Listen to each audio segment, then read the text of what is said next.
आप सबको प्रभु यीशु मसीह के पवित्र नाम से अनुग्रह और शांति सदा के लिए मिलता रहे। हिंदी बाइबल स्टडी में आप सबका स्वागत है। तो जैसा कि आप सब जानते हैं कि हम आपके बीच में प्रभु के पवित्र वचन का सच्चाई लेकर आते हैं, तो आप इसे ग्रहण करें। प्रभु आपको आशीष दे।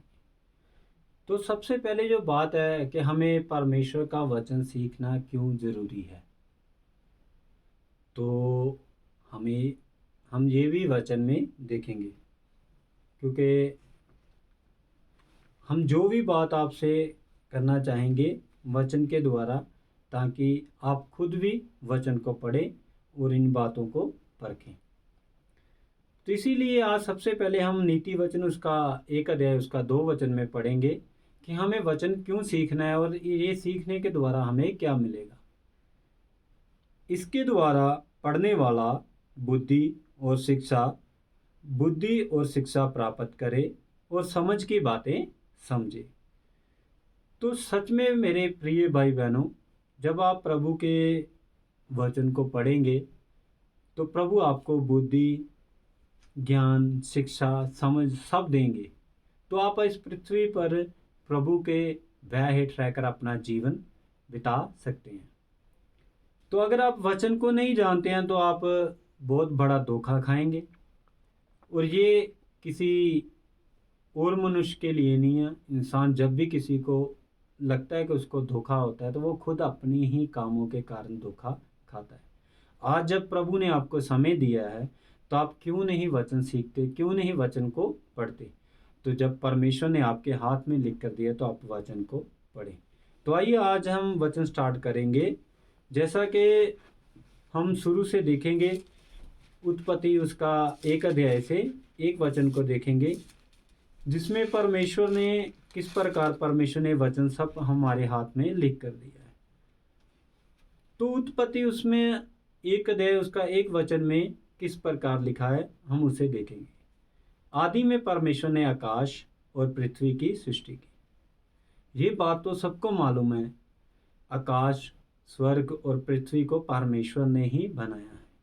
लेकिन जो शब्द लिखा है आदि में, यानी कि ये जो शब्द है वो हमें दिखाता है कि ना तो परमेश्वर की शुरुआत है और ना परमेश्वर का कभी अंत है।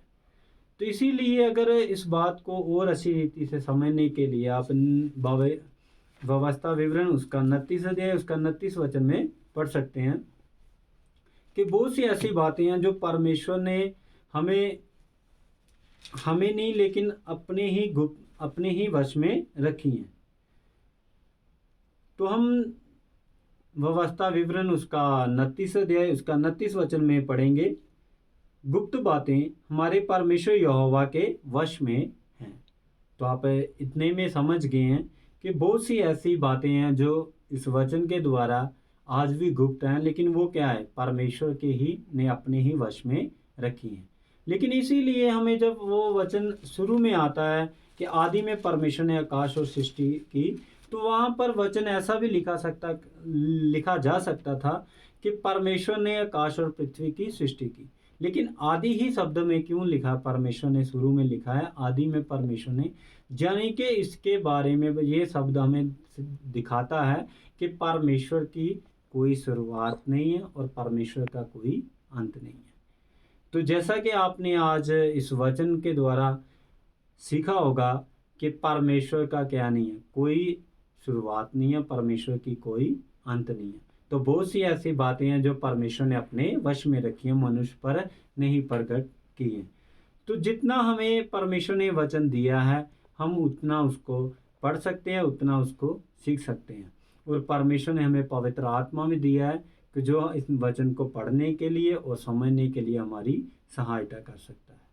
तो आप जरूर वचन को पढ़ें, क्योंकि इस वचन के द्वारा आपको बुद्धि, समझ और ज्ञान मिलेगा। तो प्रभु इस वचन के द्वारा आप सबको आशीष दे। कल फिर हम आगे दूसरा वचन के बारे में देखेंगे। प्रभु आप सबको आशीष दे।